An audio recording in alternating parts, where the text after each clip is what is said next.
Hey guys, Jake Wolki from Wolki Farm. We're a mixed enterprise, regenerative, family-owned operation here on the New South Wales Victorian border. Going to show the team around today. We've got our pasture-raised hens, 1,000 girls here dropping some eggs for us, and our little Maremma guard dogs watching alongside. We're going to move our cattle onto fresh pasture, check out the pigs, and make sure the sheep are happy. Give you a bit of a tour around what we do here in Albury Wodonga.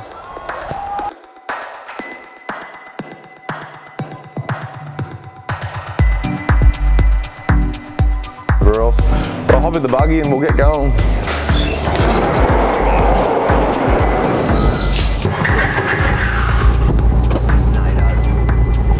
You're on? Yep.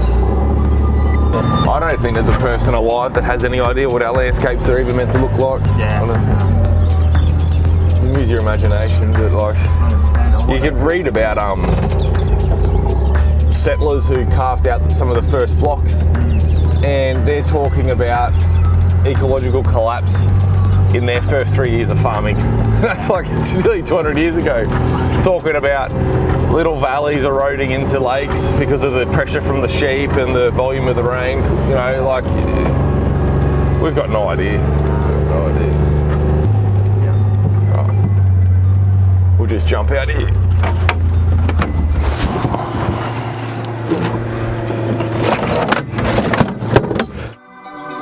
Hot mic. So we've got 2 eggmobiles with hens in them at the moment. We've got that one that we've destocked because the birds get to a certain age and their productivity isn't viable anymore. So we've destocked it, we've cleaned it, and that's ready for birds arriving in about a week.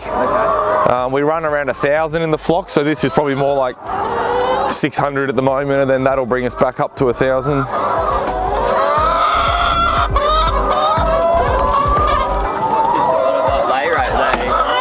It's all over the place. This time of year it's pretty low.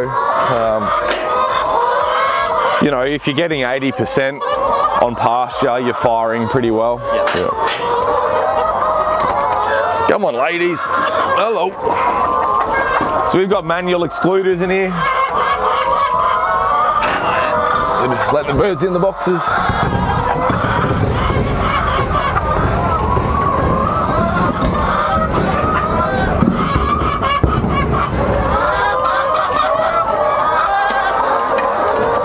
I built these. I couldn't justify the expense of buying the flat pack kits. Yeah. You know, if you buy one of the kits off the website that holds, like off a supplier that holds about 400 birds on pasture, 25 grand, 3 days for 2 blokes to build, and you've got to supply your own roof. And they've got a few features mine don't have. You can level the laying boxes, a bit of fancy stuff, but the first one I built was 6,000 bucks, took me 2 days. The most expensive part was the actual flat pack nesting boxes. That's like nearly 2 grand to build just in that. And now I've got my own mill, so if I build more, I can strip all my own timber and save a couple $1,000 bucks out of lumber. Yep. And I love the quirky look. Like, we've upcycled. It's all recyclable material essentially. And I don't want big shiny bullets in my paddock. I like these rustic old grandpa's sheds. There's Midori. She's our original Maremma. We had hawks, eagles, and kites. Giving our flock a lot of pressure. We had hardly any issues with foxes, and before we had the Maremmas, we were using electric net around them to keep the foxes out. But we just have eagles, a pair of sea eagles over the hill. They just come grab one each every day. Easy lunch. Yeah, right. Who can blame them? You know, chicken's delicious. But I picked her up secondhand on Facebook. Some guy down like Bega Way was wrapping up his pastured egg production 2020. I think I got her for $400. She was 7-year-old at the stage. I've touched her once. 7. She's a 7-year-old dog. She's 11 now. I've touched her once. The day we picked her up and I patted her in the car and let her out. She doesn't come any closer than this. Birds come out, you know, so hungry overnight that I just dress a bit of feed, and I've got little feeders behind the eggmobiles. I made these. So I used to have these IBCs sitting in the paddock just as field bins, because we'd fill these up under the silo, drop them here, and then we could bucket feed into their feeders instead of running buckets every day. And then I thought, I really should find a way for the chickens to eat straight out of the field bins as well. So we just cut holes, and we've got 90mm bit to like 90-degree bend PVC pipes, which keeps the moisture out. and it just gravity feeds. Yeah, the birds love it. They just stick their head in and off they go. Yeah, it's funny, isn't it? Come on. There's my beehives, some of them. I didn't get into them this season. I was a bit preoccupied with everything going on with the new farm.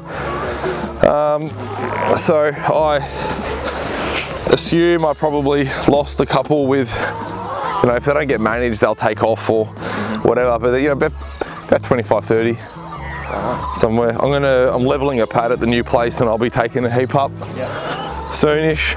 It's the only livestock you can send over the neighbour's fence. And no one complains. We're moving them twice a week at the moment. Oh wow. So just a small movement. You can see the trail of grazing, and because we haven't had rain for 2 months, there hasn't been too much recovery behind them, but we just hook them up to the buggy or the ute either, and we just drive them forward about a length. Twice a week. Just to spread that manure load. Yeah, otherwise it burns. Where they roost overnight and they poop straight through, it'll burn the ground if you leave them there too long. You probably get away with a week, but we used to send one behind the cattle. So whenever the cattle would move, which is every day, we'd have one of these 3 or 4 days behind them, behind the dung beetle cycle. But because the last 3 years been so wet, you know, this would be a foot underwater. We've only really had this high section of the farm, and we just kept getting them bogged. And when it's, you know, when the farm's flooding with water, chickens don't do very well in a flood. So we got out of that rhythm because we needed to keep these guys safe on higher ground. I'm interested to see how it responds when you get some rain. Oh, this will pop, yeah. And this is where we get, behind the chickens is where we get the most of our fungal activity in our soils. It's really interesting. You'll see, you know, we've got this first little bit of rain, which you can notice the perennials are popping, but a little bit more, and you'll see a lot of mushrooms and things starting to come up out of the ground. It's really the only way to produce eggs. Like if you're buying feed in a bulker bag, you're just giving away money. It's just, the silos, like we've got a small operation, 1,000 hens is a hobby. No one's going to build themselves a business to pay their overheads, you know, and earn a wage properly with 1,000 hens. I think minimum viable scale for pasture poultry is probably, in Australia, probably 3,000 or 4,000 birds, which isn't. And if that was the only enterprise? If that was a standalone enterprise and you want it to be viable, you'd need 3,000 or 4,000 hens. But even with just 1,000 hens, we could easily justify the price of a silo. If you call up your local mill who would sell you the feed to blow into your silo, they'll quite often finance you a silo. So you go and get a quote, 15 grand for a silo, give it to the mill, they'll pay for the silo and they'll finance it for you over 12 monthly payments interest free. So you just pay back the invoice amount because they want you to have it so they can supply your feed. And you're just in a contract to stick with them as the supplier while the loan's out. So I just got the mills, you know, they're paid for now, but 3 years ago they got put in, and what a great cash flow deal. The savings on my feed paid the silo off, in year one.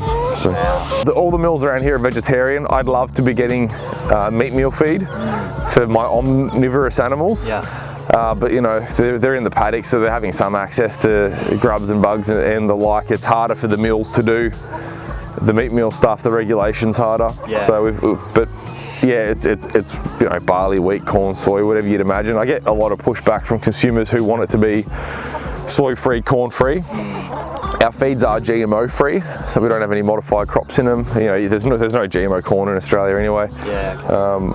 But the reality is to take those feeds, those feedstuffs, the soy and corn, out of our feed, and then replace it with something with enough to get the protein up for the animals is going to cost a fortune, and the animals will then grow slower and my lay rate will drop. So like we're already pushing it uphill, trying to be price competitive and affordable for people. If people want me to raise corn, soy free pork, I'll do it. Like just tell me how many you want and I'll grow it for you, and it'll cost what it'll cost. I think it's about baby steps. You know, when I started, we couldn't get GMO free. The mill didn't do it, and I kept saying to them, like, our customers want this. Can you do it? Can you do it? And eventually, they made a GMO free feed for me.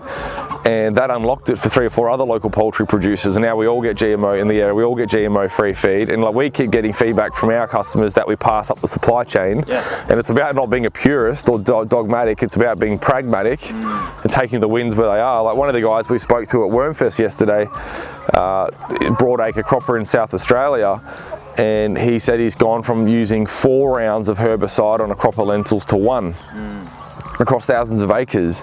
He's not being a purist because he'd probably lose his income stream going cold turkey overnight, but think about the gains he's made. Think about how much less chemical that is over thousands of acres. Like it's a success story. Yeah, well you will, you know, you'll crush yourself in like anxiety if you're constantly planning and trying to cover like you need to do due diligence, you need to do your homework, but you're never ready. You just need to take the plunge. I ordered my first 1,000 birds before I had any sheds built. I ordered my first lot of broilers before my brooder was ready. I just bought 120 sheep and I don't have a paddock for them, because when you make those commitments, all of a sudden you've got a hard deadline with animals involved, like living beings, and you've just got to do the work and get ready for it. So that, you know, the sheds got ready. I was out here on the floodlights 3 in the morning building them, but we still got here, right? Like, we won't do the cattle now. We'll let them moo a bit longer. We can listen to their chorus. We'll do the pigs first. I've only got 1 batch of pigs here. I've got another batch coming on Wednesday, and I've got another batch coming to my Womargama farm tomorrow. So come Wednesday next week, we'll have about 110, 115 pigs. Because I know I've spoken to lots of bigger producers over the years about selling direct, and nobody wants to, they've got a going concern with thousands of lambs a year, and they don't want to start with a little batch of 10 and all the effort. Like the ROI is just not in that transaction. The ROI is 3 years down, and I had a few farmers, I was trying to help them and custom process for them, and I was very close to processing for them in 2020, but the market came so good through COVID and good weather and stuff that they all mothballed their plans to build up their little direct-to-market enterprise and start the journey of becoming a price maker, and sold into the healthy commodity markets. And you know, who do you think started calling me September last year when the sheep were worth $1 a piece over here? All the same people. And I no longer had the capacity to help them. I could have grown my business with them, but because, you know, these people didn't sign up, we went a different route. I'm just like, I understand the commodity's so easy to sell into, but you could have been 3 years ahead of building your. So instead of that first year where you might have been 30 direct with no ROI, you could be in your 3rd year where you're doing 500 direct with a good little side hustle. It's actually amazing how many farmers don't eat their own meat. I speak to a lot of boys, yeah, and a lot do for sure, but get the on-site slaughter out. But I've got one mate who runs about 600 cows. He's telling me about the breed and the composite and the bull they use. I said, oh, sounds awesome. Does it eat well? He's looked at me like, I don't know. We eat the Jersey steer calf every year. We don't eat the composite trade animal that we sell. I just thought it was so interesting. Yeah, what you got to do is you got to try to lift it up and put it in the trailer and make it look like it's. You got to work on your motion, and then you got to. It's your turn now. You can show me how strong you are. I'm pro. You know, I'm pro process and efficiency and stuff, but there is a point where there's got to be a bit of magic. These Agboss buckets are the only buckets to have. Everything else is rubbish. They're so good. They're actually made here in Albury. A friend of mine, Scotty, owns the company, and he telling me, oh, you should get onto my buckets. And I thought, oh, you know, bucket's a bucket. Never been more wrong. They're UV stabilised. I'll do you a quick product review. They're UV stable. They're made by Agboss here in Albury, and they're UV stabilised. That can lay in the sun for 3 years and it won't go brittle. Like these other ones are from, you know, Bunnings or wherever you get them. These handy pails, they're like a month in weather, and you pick them up and they just fall apart in your hands. These things are forever. They've got a flat handle here, and it's quite a wide piece of steel, so it's nice to hold. They've got a flat back, so you can have one in each hand and it doesn't hit your leg. They've got a pour spout for when you're using water, measuring litres on the back. They stack inside of each other really nice, and what I do is every now and then, if we have some sort of water infrastructure failure and we need to quickly just bucket a little bit of water while we fix a pump or something, you can actually set these up on a couple bricks underneath the tap. Oh, Sounds a bit silly, but if you can just line 4 of these up on a couple bricks real quick, and then run away and do something like go get some parts for your pump or whatever, you know, when you got animals thirsty, you know, the number one thing you want to do on your farm is get your water sorted. You never want to cart water, but nothing's ever perfect. And I just think these buckets are awesome. You can stand on them. They're a nice little step ladder. Like I'm 100 kilos. There's no issues getting on that. Yeah, they're great.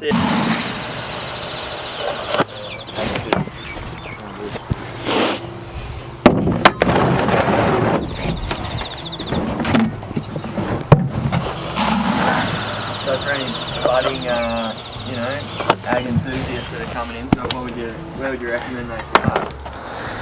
Oh, where to start?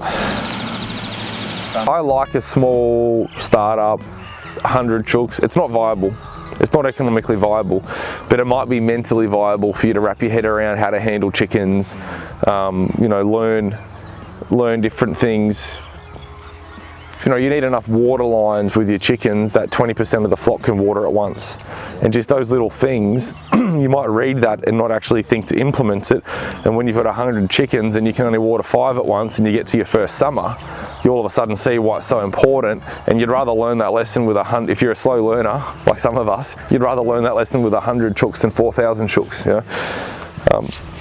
So I don't think there's anything wrong with starting up at a bit of a hobby level, but the reality is that once you get going, you need to work your numbers backwards and figure out what minimum viable scale is. I was talking about this yesterday.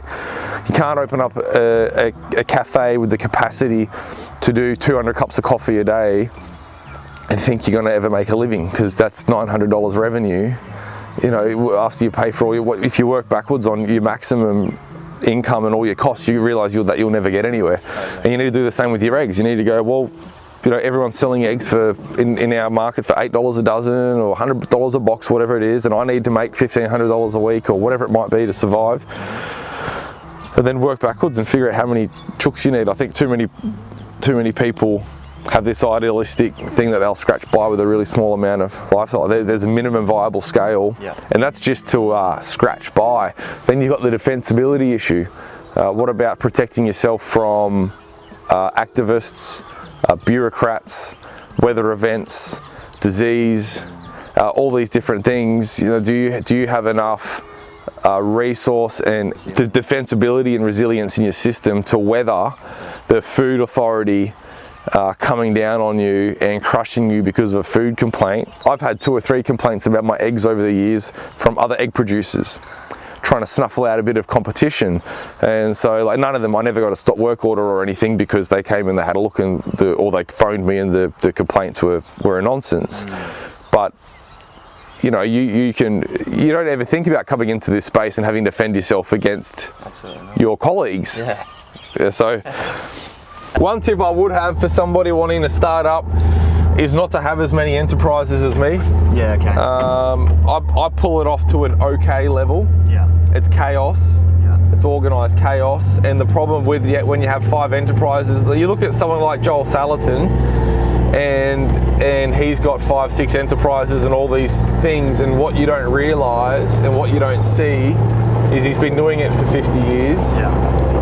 He's got a very tight, mature family employee base. That, you know, that's a product of his growth. Like, he's created that. We're not taking that away from him, but he's got a competent son and family network. And Joel Salatin is a unique, gifted, highly resilient person. Like, not everyone can do what Joel Salatin does, and I'm able to pull what we do off to a degree, but I really believe that the best blueprint for a regenerative direct-to-market operation is one intensive enterprise and one extensive enterprise. So an extensive enterprise is a grazing operation, cattle, sheep, goats, something low input. It's just time and land. You don't have to bring feed in and all this stuff. And then an intensive is layers, broilers, pigs, something you're carting feed in and you're having to manage it more intensively, because the extensive is great margin but it grows slowly. The intensive, the margin's not quite as good, but you can scale it really rapidly. So if I had a client, I'm producing roughly 400 pigs a year. If I had a client that came with a purchase order for 400 pigs a year, I could start meeting that in 3 months. I just ramp up, I'll order a few more piglets and off we'd be going. And I could do it. If somebody asked me, for an extra T-bone steak, one more T-bone steak above my capacity, and I wanted to breed it and grow it, it's a 3-year lag time, and I got to front $2,000 for a cow to breed. Yeah. You know, but the margin's good and everything else. So I think they're complementary. Yeah. So one of each, and then a value add for each. Okay. A tallow add-on for your beef. Yeah. And dehydrate your egg whites for pet treats or something like that. You know? Yeah. But you can see a bit of our cover crop from behind the pigs. You know, this is sorghum, and this is the wrong season to grow sorghum. This is a Sudanese summer grass, and it's an absolutely brilliant plant because when everything else in our pasture goes dormant, you know, you hit 35 degrees Celsius and it's too hot, everything gives up. This thing starts cranking, she'll come up 7 foot. Beautiful feed.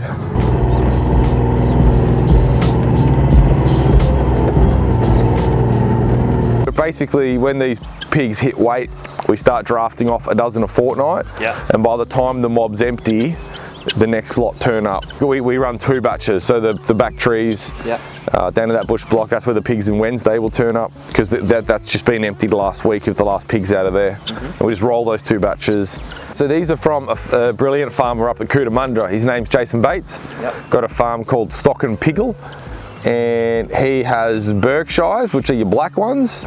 He's got Hampshires, which have that white stripe across the back, but he also breeds his Berkey boars with Hamp sows and backwards, and, you know, crosses them just to throw the genetics around a bit. There's not enormous genetic depth of heritage breed pigs in Australia. You can't bring genetics in anymore, and you know, it's not a huge industry. Outdoor black pigs, they call these black pigs, the hair follicles are harder to get out when you scold them, and there's no market for these. So with my cattle, if I have a bad year and I can't sell the meat and I just want to get rid of some head, or if a drought hits and I'm overstocked or whatever, I could just send them to the sale yards. Don't have any control over what I get, but someone will buy them. They'll go. There's no yards for pigs. Like there is in town, but there is 1 or 2 yards around the country, but it's well known that you won't even get your value of feedback of what you put into them. Like, you might send one of these pigs off and get $40 for it, or, you know, just absolutely nothing. So with your intensive enterprises we were speaking about before, your eggs, your broilers, your pigs, there's no backup market. So even though you've got the ability for quick scale value add, and you've got a real point of difference against the market, we do grass-fed and finished beef here, but you can go to a lot of stores and get grass-fed and finished beef. You can't source this anywhere unless you're getting it direct from a farmer. None of this is not available at Colesworth or Aldi or anything like that. But you know, that sort of exclusivity for us is also coupled, paradoxically, with no backup market. The pigs are the most amazing little animals to farm. You can see they're just behind a hot wire here. This fence isn't on. That's not hot. No, it's not on. It's just a visual aid, because pigs have poor eyesight, and because we're near busy roads, you know, we've got good boundary fence, but we just want to mitigate any reason for the pigs to get out. So that's just a visual aid. But that hot wire keeps them in. It carries a hot spark, and if every now and then you get a batch of pigs that are a bit more adventurous than the previous, and we run a second wire on top of it, nice and close as an earth. And so they hit the spark and the earth at the same time, and that really amplifies the effectiveness. How hot is it? 9 kilovolt. Yeah, they turn the paddocks up pretty well, as you can see behind them, but once autumn growth sets in, or a spring flush comes behind, the pig pastures are the thickest and luscious and deepest green on the whole farm, because we're importing a ton of nutrients. You know, the bedding in their sheds, all the straw they get spread around, all this feed, they poop out a lot of it and leave it in the paddocks, and it's a great fertilizer. So we use an old trampoline for a bit of extra shade, scratching posts. People give them away on Facebook all the time, and I'll pick them up, and you know, the pigs will trash it in 5 or 6 months, and I'll throw it out and go and get a new one. So these pigs, you know, by the time they chuck a lap around the dam and they're due to go back to where they started, will be when they're finished. Wow. Yeah, so this paddock will handle 4 batches a year. So this paddock, which would be under 5 acres, will finish 160 pigs a year. And we still graze ruminants in here because when the grass cranks, the pigs, you know, because it's 3 or 4 months for them to do a whole lap. So by the time they come around at the end of spring or something, the feed's lost all its value. It's hit senescence or whatever. So we come through and we mob graze it in between pig rotations. So ideally what we would do is we'd throw the cover crop in the day before we move them, because they tramp it in. They eat a little bit, but most of it gets pushed in. So at the moment we're using a cover crop with mung beans and tillage radish, a little bit of clover seed, then some cereal stuff, some wheat and barley. I just put it in a bucket. Oh yeah, and just yeah, it's pretty ho hum. I've got a little seed spreader that goes on the tow ball. Oh yeah. And it's like a super spreader. Flicks it out. But whoa, we're doing 600 metres square. So by the time I've got that lifted up onto the tow ball and loaded, I've already finished with a bucket. How many times do you reckon I've been zapped hopping in and out giving them feed? It's weekly. And, a pig isn't scared if you're the same way a cow is. Pig will come up and start nosing your leg, and it's quite endearing. Pigs are actually very large animals. People don't realise how big they are. Like a full-size boar is basically a cow with really short legs. They'll be 400 or 500 kilo animals. This is what happens to agriculture. The cities expand and the farms get surrounded by civilians who don't want to be next to farms, and the farms eventually move. And if you think about when we settled areas, the first residents would have been in the middle of the most fertile valley. You know, you set up shop close to where the production is.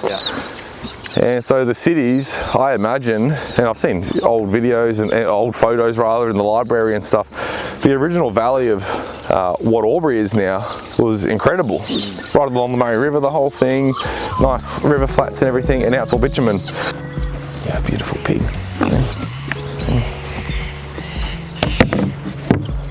One farmhand's worth of labour in our systems can easily grow $1 million worth of meat. We've got a farmhand running around here with 5 lease blocks, some of which the furthest 2 are 2 hours apart. And he's a kid who I've trained him everything he knows. He doesn't have any experience, and he runs around about 6 hours a day doing everything for me. And it's you basically need one farmhand in our systems, which can be improved, and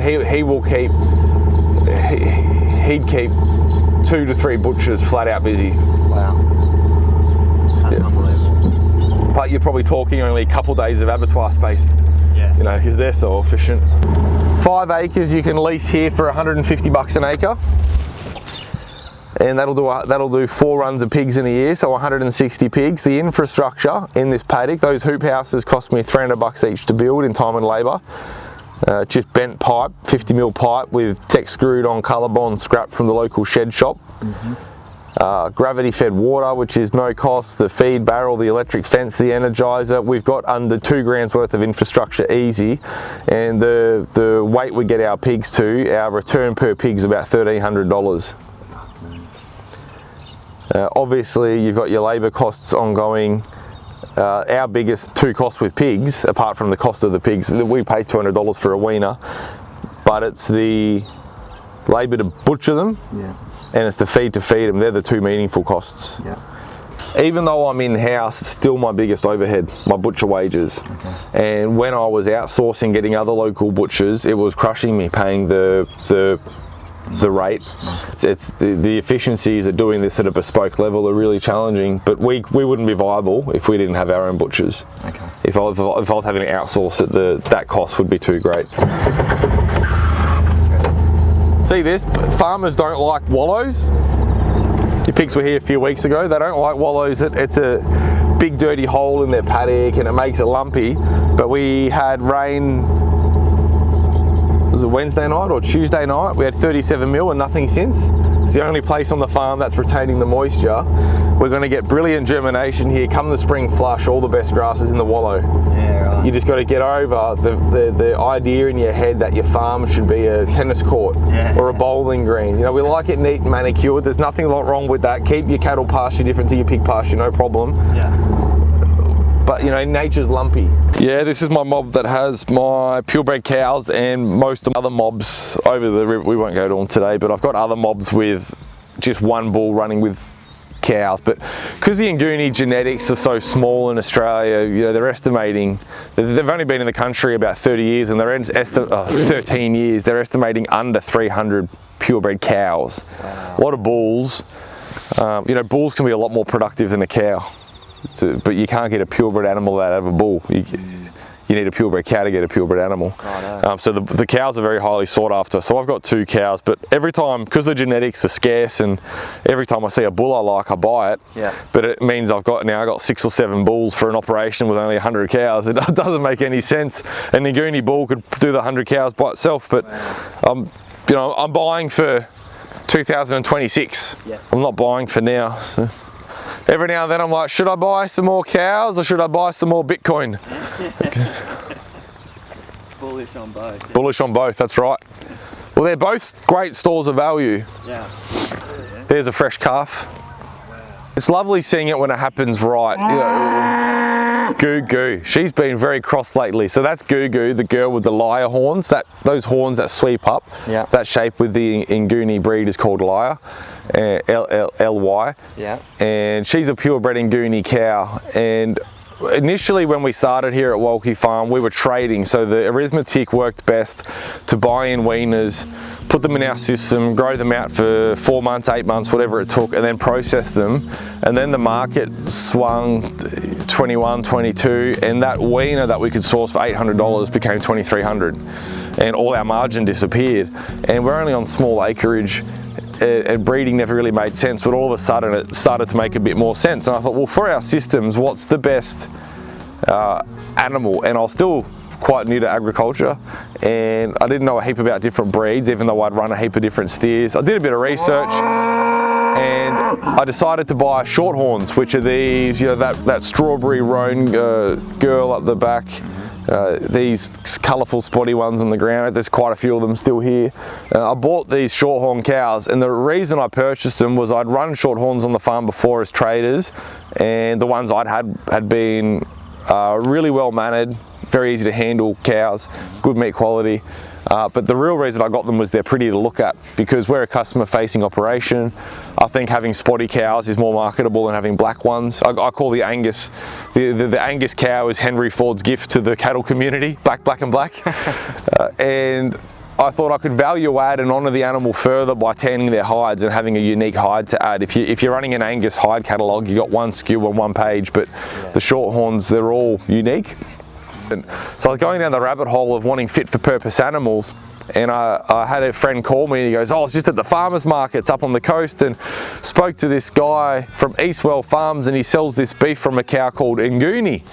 I said, I've never heard of it. He said, me either, but he said it's the apocalyptic cow. Isn't that what you said you wanted, the apocalyptic cow? I said, yeah. So I got on Google, took me a few goes to figure out how to spell it, Nguni, and a stud in Gundaroo, north of Canberra, came up, and I called him and I bought a bull off him the next day.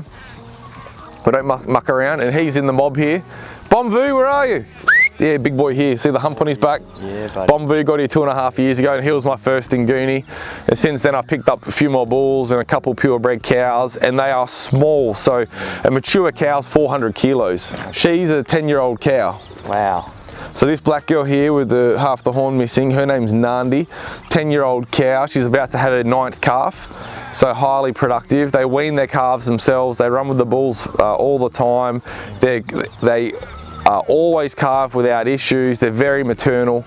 And for me, in my opinion, we've processed a few purebred animals. All the animals coming to us are the Ngunis, and they're all the newest to my herd. These shorthorns I've had twice as long. These Nguni, they're so nice, they love being handled. This is Sandy, he's a steer. He's got a name because he's my lead cow. So when you open the gate, you've normally got a lead cow, the first one through, he's my lead cow. He's a steer. And then you've got another steer next to him there. And the few purebred animals that we've eaten, the meat's fantastic. Yeah. It's aesthetically not what Australians are used to. We're used to really big cuts fall off the plate, heaps of marbling. Yeah. We're not worried about that. Small, nice, concise cuts, a good portion, a responsible portion, good fat cap, not as much marbling. Don't mind, the flavour's fantastic, and we've had really good feedback on it so far. They've got a shine, they've got a vibrance about them that I just find hard to attribute to other animals. Yeah. They're just, I don't know, there's something about them. So like to give you, to introduce a few more of my animals here, this little fella here, his name's Marbles. He's a little bull calf. So my main bull and Marbles here are half brothers. So he's Gugu, the one with the lyre horns, one of Gugu's calves. So Gugu's actually got 4 calves in this paddock with her. And then that little black and speckly one just here, she is my pride and joy. Her name's Princess, because her mum Nandi, it means something close to queen. Oh, wow. So we called her Princess. She's a heifer calf. Yeah. She's 7 or 8 months old, which shows you how tiny they are. Yeah. And it's beautiful for me to have another purebred female in the herd. Yes. And then what we're doing is we're breeding up, because when I bought Nandi and Gugu, they were 8 years old with a calf at foot, and I spent $8,000 each on them, which is a very high market rate for old animals. This is a second cross. So when you take a Nguni bull and put it over a different breed of cow, like a Hereford, your first calf is a first cross, so the genetics are 50-50, and I've got a few of them in the mob here. And then when you take that 50-50 female and put another purebred bull over it, you end up with a second cross, which is 75% whatever the bull was, 25% whatever the original dam line was. So this is a second cross Nguni calf. Wow. So that's 25% Hereford, 75% Nguni, and that's a heifer, which is brilliant. So when we breed her calf will be third cross, and generally 4th and 5th crosses are colloquially accepted as purebred animals. So there's purists that'll say these are pure blood. These are, you trace the genealogy back as far as you want, they're unblemished, they've never had different breeds brought in, so they're pure blood.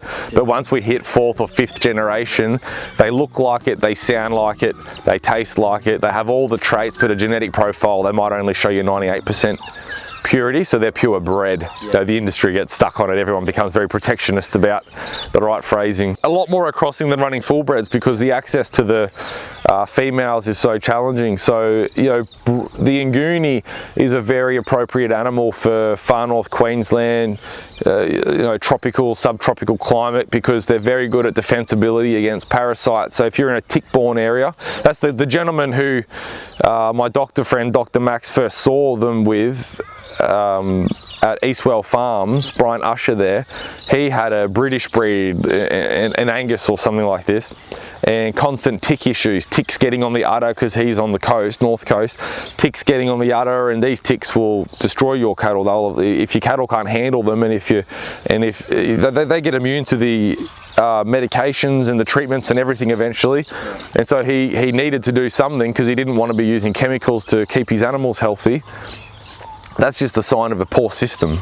If you need chemicals to uphold health, you know, like nature has the answers, but you know, you need the right pieces of the puzzle. And so he brought an Nguni bull in, bred all of his whatever he had, and all of his first cross animals were chemical free, handling the tick pressure, no problems. The Nguni actually, when they get bitten by a tick, because the ticks suck the blood, they produce something in their blood that actually makes the ticks falls off and sterilises them, neuters them. It is chemical warfare. Like we're using a fit for purpose animal that's actually made. I've seen these cows scratch the back of their teeth with their horns, so I cop a lot of flack in industry for having animals with horns. I could be selecting genetics without horns. I could be, when they're little like this and they've got a little butt on their head, you can put a paste on it and burn it off. You can get a vet in to cut them. Like, you can do all these things, and you can do it quite humanely with anaesthetics or the you know, the thing's not too bad, whatever. But when I watch these cows and they can scratch the middle of their udder with their horn, I'm thinking, well, they're this tick-resistant animal. If there was a tick that was embedded in, they could actually remove it. They can touch their whole body with their horns. A cow without horns, there's a huge portion of its body it can't get to anymore. And there's also data out there because the horn's full of blood vessels, so that it has blood flow up. It's very intricate, so it works as thermal regulation. In the heat, they throw a lot of blood out there and it cools, and in the cold, they throw a lot of blood and it heats up. You know, there's a lot of, so obviously we're talking about marginal gains and stuff, but I look at these animals, they've got them for a reason. Obviously defense is one, and they don't need to defend themselves here, but you can see we've got a very mellow mob. We don't take chances with them. It's a risk assessment. We go in the yards, we treat them with respect. Everyone just works nice and slow. This guy had a booking for processing, and it's the first animal I've ever gone, next time. Next time. It's the first time I've ever done that. It's, Edwin, who I buy my Nguni off, he told me that had happened with this one, and I said, no, there's no free rides at Wolki Farm. But the way I'm justifying it to myself is he's not getting a free ride because he's a lead cow. And lead cows are actually very important at setting the mood of the mob. And because he's so mellow and friendly, and if I open a gate and call him, whether they're full or empty, he'll come through and he'll lead everyone else. Right on. So this animal rubbing on the tree there, his name's Vumbi. And he's a purebred bull. He's a young bull, he's maybe 2.5, and he's scurred. So you've got horned, like this, you've got polled, no horns, and then you've got scurred, which is those little stubs. So they look like they've been cut, but they haven't. They've just naturally grown short.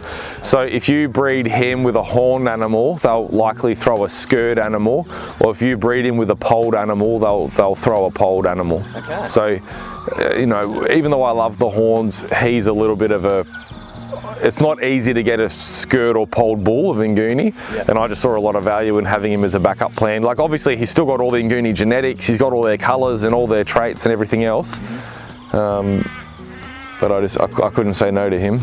You can see health in an animal by their shine. Dull chickens, unhealthy chickens, a pig that the coat's just not quite right. You can observe a lot just by looking at, is their coat glossy? It's important to have animals that are aesthetically appealing, because that's our sort of primal self assessing them for health. Yes.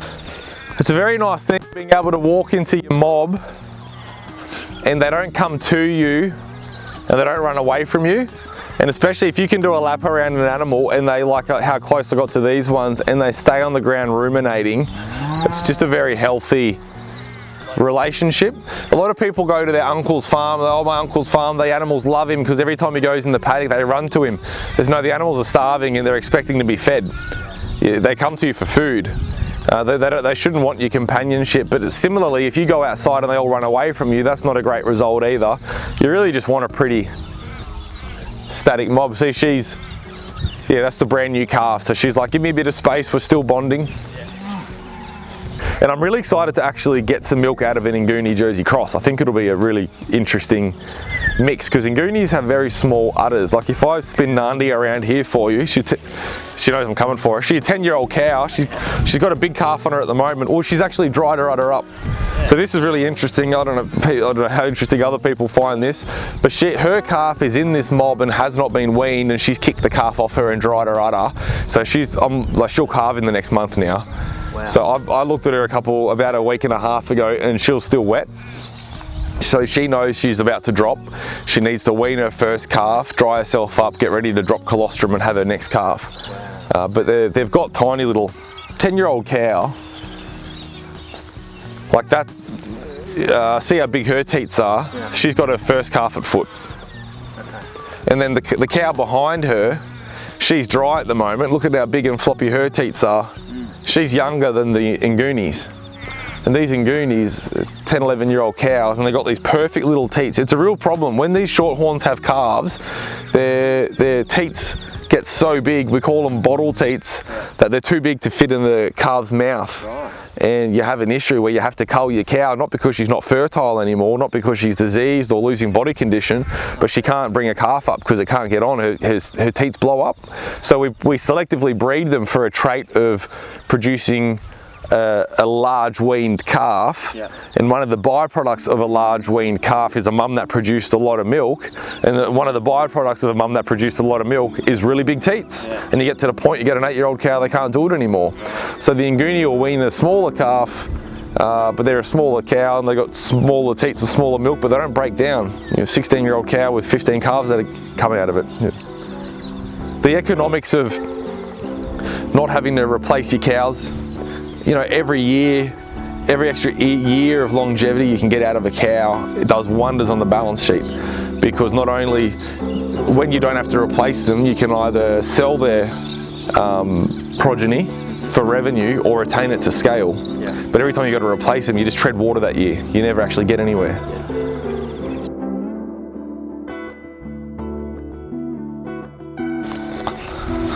We hope you enjoyed the tour out at Wolki Farm. Jake Wolki, what a bloody man that guy is, eh? Telling us all about his innovations and ways that we can value add in agriculture to make us price makers and not price takers. So I've got myself some beautiful dairy beef from the Wolki Butchery, fresh from the farm. As you can see, it's got this beautiful yellow fat. Got myself a jar of tallow, rub it on your skin, eat it whole, cook with it. Way better than that processed refined canola oil shite.